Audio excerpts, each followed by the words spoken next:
Friends, आज मैं आपके साथ कुछ डिस्कस करने जा रही हूँ। जैसे कि ये एग्जाम्स चल रहे हैं, बोर्ड के एग्जाम्स भी चल रहे हैं और रूटीन स्टूडेंट्स के एग्जाम भी चल रहे हैं स्कूल्स में और कॉलेजेस में भी। तो एग्जाम्स के दिनों में अक्सर क्या होता है कि टॉपर जो होते हैं वो तो निश्चित होकर अपना पढ़ते हैं कि हमने तो टॉप कर ही लेना है भाई।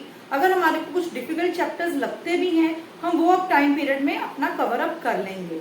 बट बात आती है उन बच्चों के लिए जिनको सारा साल पढ़ना मुश्किल लगता है, या फिर एग्जाम, बोर्ड एग्जाम का नाम सुनते ही वो एकदम से घबरा जाते हैं कि ये बोर्ड एग्जाम है, बोर्ड एग्जाम्स में पता नहीं क्या होगा। स्कूल में तो मार्किंग होती है, किसी तरह इजी मार्किंग होती है, बट बोर्ड एग्जाम्स में क्या होगा, कहीं टफ मार्किंग तो नहीं करेंगे। स्कूल में तो लीनियंट मिल जाता है कि बोर्ड एग्जाम्स में टीचर्स पता नहीं क्या करेंगे। अगर हमने 80 में से 60 का भी अटेम्प्ट किया है तो कोई हमें 30 तो नहीं देंगे। बट ऐसा नहीं होता। जो भी होता है वो सब हम पे डिपेंड करता है कि हम कैसे पढ़ रहे हैं और क्या नहीं पढ़ रहे। बात की जाए अगर टॉपर्स की, जब वो अपना बेस्ट दे के आते हैं तो उन्हें रिटर्न में भी बेस्ट ही मिलता है। बट अब हम बात करेंगे एवरेज स्टूडेंट की। एवरेज स्टूडेंट क्या होता है कि एवरेज स्टूडेंट सारा साल पढ़ता है, पास होने की कोशिश भी करता है, या हाई टॉपर्स की तरह पोजीशन पे नहीं पहुंच पाता, लेकिन वो कोशिश जरूर करता है कि मैं अच्छा स्कोर करूं। अब बात आई बोर्ड एग्जाम्स की। बोर्ड एग्जाम्स के दिनों में क्या होता है कि आपको कुछ हॉलीडेज दी जाती हैं या कुछ टाइम पीरियड दिया जाता है, तो पूरे साल का सिलेबस आपको कवर अप करना पड़ता है। ये टाइम आपके लिए थोड़ा टफ होता है।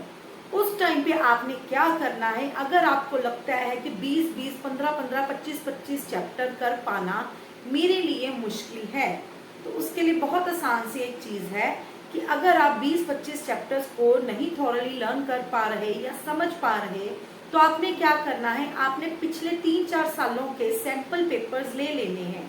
उन 3-4 सालों के सैंपल पेपर के जितने भी सेट्स हैं आप उन्हें ले लीजिए और उन्हें सॉल्व करना और उन्हें थॉरली समझना, लर्न करना शुरू कर दीजिए। मैं आपको ये नहीं कहती कि 3-4 सालों का जो सैंपल पेपर है उसी में से 100% एग्जाम आएगा। हो सकता है कि आपका सिलेबस चेंज हो गया हो, या सिलेबस में भी 5% to 10% या 15% चैप्टर्स ऐसे जो एडिशनल हो गए हो या पिछले रिमूव हो गए हो। उस टाइम पे आपने क्या करना है कि आप सैंपल पेपर्स को तो फॉलो अप करोगे ही, क्योंकि कुछ क्वेश्चंस ऐसे होते हैं, टॉपिक ऐसे होते हैं कि पिछले सैंपल पेपर्स में से ही लिए जाते हैं, सिर्फ उनका पैटर्न चेंज हो जाता है, क्वेश्चन की फॉर्म चेंज हो जाती है। आपने अपने टीचर से भी कंसल्ट करना है कि मैं एक एवरेज या वीक स्टूडेंट, कुछ भी आप कह सकते हो, तो काइंडली मेरे को हेल्प की जाए मैम, मेरे को कुछ ऐसे इंपॉर्टेंट टॉपिक्स आप चैप्टर्स के बता दीजिए। तो जो भी चैप्टर्स की मार्किंग स्कीम है आप उनमें से मुझे इंपॉर्टेंट टॉपिक्स बताइए, ताकि मैं उन इंपॉर्टेंट टॉपिक्स को कवर कर पाऊँ। घबराने की बिल्कुल बात नहीं है। जब भी एग्जाम देने जाओ ये मत सोच के जाओ कि मैं फेल हो जाऊं, बिल्कुल मत सोचना। बस यही सोचना कि मैंने अपना बेस्ट करना है। सो बेस्ट करने के लिए बोर्ड एग्जाम्स में भी टेंशन नहीं लेनी।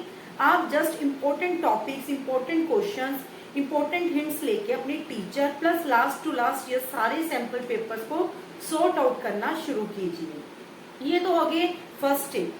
सेकेंड टिप क्या है कि टेंशन बिल्कुल नहीं लेनी। अक्सर क्या होता है कि हमें अगर थोड़ा बहुत आता भी है, टेंशन के कारण हम वो भी भूल जाते हैं।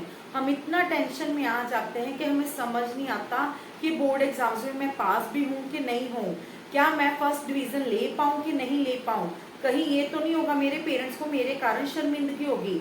इसी चीज को आपने रिमूव करना है, टेंशन नहीं लेनी।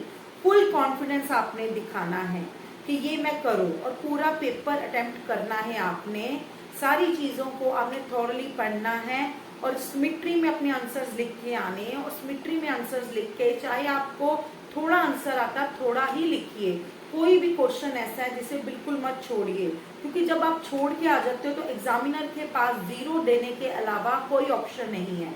बट जब आप कुछ ना कुछ लिख के आते हो तो एग्जामिनर ना चाहते हुए भी आपको हाफ या 1 या 2 मार्क्स दे देता है। सो ये गलती कभी भी मत करिएगा कि मैं लिख के ना आऊं, ये चीज मुझे नहीं आती तो मैं छोड़ दूं। ये बिल्कुल गलत है। इसलिए कॉन्फिडेंस रखना है कि हाँ मुझे आता है, चाहे आपको थोड़ा पता है, ज्यादा पता है, कुछ भी पता है, टाइम लिमिट के अकॉर्डिंग उसको आंसर को जरूर अपना कवर अप कीजिए और लिख के आइए। थर्ड टिप ये है कि अपने दोस्तों के साथ एग्जाम से पहले या एग्जाम वाले मॉर्निंग बिल्कुल भी बात मत कीजिए। अक्सर क्या होता है, हम अपने फ्रेंड्स के साथ कुछ ना कुछ डिस्कस करते हैं और जब वो हमें कुछ ऐसी बातें समझाते हैं या कुछ बताते हैं कि मैंने तो इतना कर लिया, मेरी तो इतनी तैयारी हो गई, और आप अपना बताते हो कि मैं तो ये फॉलो कर रहा हूँ, मैं ये कर रहा हूँ, तो वो मिसमैच हो जाता है। मिसमैच के कारण क्या होता है कि आप फिर टेंशन में आ जाते हो, जो कि नहीं आना चाहिए। सो इसी टेंशन को रिमूव करने के लिए आपको क्या करना है, आपको अपने फ्रेंड्स के साथ कोई बात नहीं करनी। आपको अगर आपकी फ्रेंड की कॉल आई या फ्रेंड आपके साथ कोई बात भी करे, तो आप जस्ट उसकी बातें सुन के इग्नोर कीजिए। आप सिर्फ अपने माइंड को अपने कॉन्फिडेंस से चलिए कि मैंने पेपर को अटेम्प्ट करना है। और fourth and main important take page कि एक रात पहले एग्जाम से 10 या 11 बजे तक पूरे सो जाना चाहिए। सारी रात टेंशन में लेके अगर पढ़ाई करते रहोगे, उसका नतीजा कुछ नहीं होना। जितना पढ़ना था 10-11 बजे तक एक दिन पहले पढ़ चुके हो। अगर ये सोचोगे कि मैं रात को 12-2 बजे तक पढ़ता रहूं, उसका सारा इंप्रेशन अर्ली मॉर्निंग आपके एग्जाम में पड़ेगा।